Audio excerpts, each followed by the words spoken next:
Alex, you've had, month and a half now with Craig Breslow in the position. But here, you're sort of all in that room, a war room, if you want to call it that. Talk a little about that relationship, the early days, how it's coming together. No, it's good. Obviously, it's not an easy situation. He gets a job, GM meetings, free agency, boom, let's go get him, kid. But it's been refreshing, just talking to him.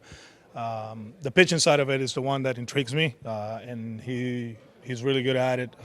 Andrew Bailey is another one that, throughout the process and getting to know him the last 2 weeks, he's been great. And I always said, if there's a part of the game that I need to get better, is that pitching side of it, kind of like keep learning. I know Chris can get lefties out, but how we can get him out, and I think as far as that area of the game, it's been fun and great communication. He's ready for it, ready for the challenge, and he knows it's a challenge. You've got some young pitchers who are on the verge of being not so young anymore, right? You're getting to that point with Houck and Whitlock and Crawford. I was thinking about that before. Right? Yeah. And so now you've got a new coach, a new director of pitching. Talk a little about what your hopes are for that group. A lot of guys trying to prove they're starters. Are they relievers? Are they going to be in AAA? This is a big year for some of these guys. Yeah, and I do believe the way we start that is competition. Like we told these guys, you come into spring training as starters. We're going to stretch them out, stretch yourself out in spring and in the off season, and go there and let's compete. And you saw flashes last year.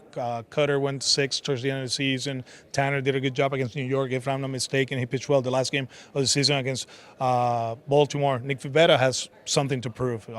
So going into the situation, I think that's going to be good. I think Bales and Bress, they're going to challenge these guys with certain things that they haven't seen in the past, and hopefully can work. You've got at least a coaching decision to make over at third base, so they'll be a little different. You got a new pitching coach.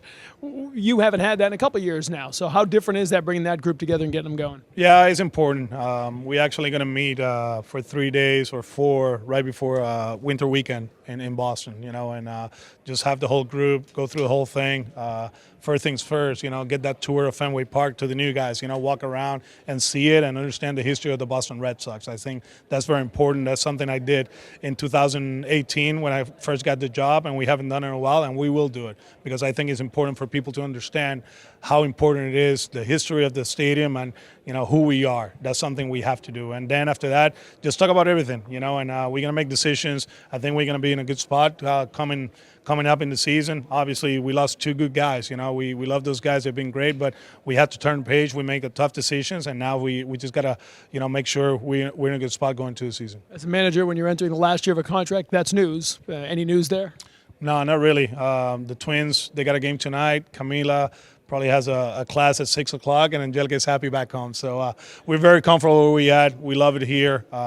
These people, you guys have been amazing to us throughout the process, throughout the seasons, the up and downs, and here we are. We just got to get ready for next year. And I think right now it'd be very selfish for me to be talking about my situation when we just finished, in last place the last 2 years. Let's get better, and let's see what the future holds. I'll ask you finally, when we're here at the winter meetings every year, there's always this sort of feeling you got to win the winter meetings, right? If you don't do anything by Thursday, fans are going to be like, oh, here we go. It's going to be a season of the same. You don't have to win the winter meetings, do you? No. There were a few teams that won the winter meetings, and, well, there was only one World Series champ last year. It was the Texas Rangers. That patience, though, for you, to be able to sort of be patient, you know what's going on, we don't, but you see it coming together.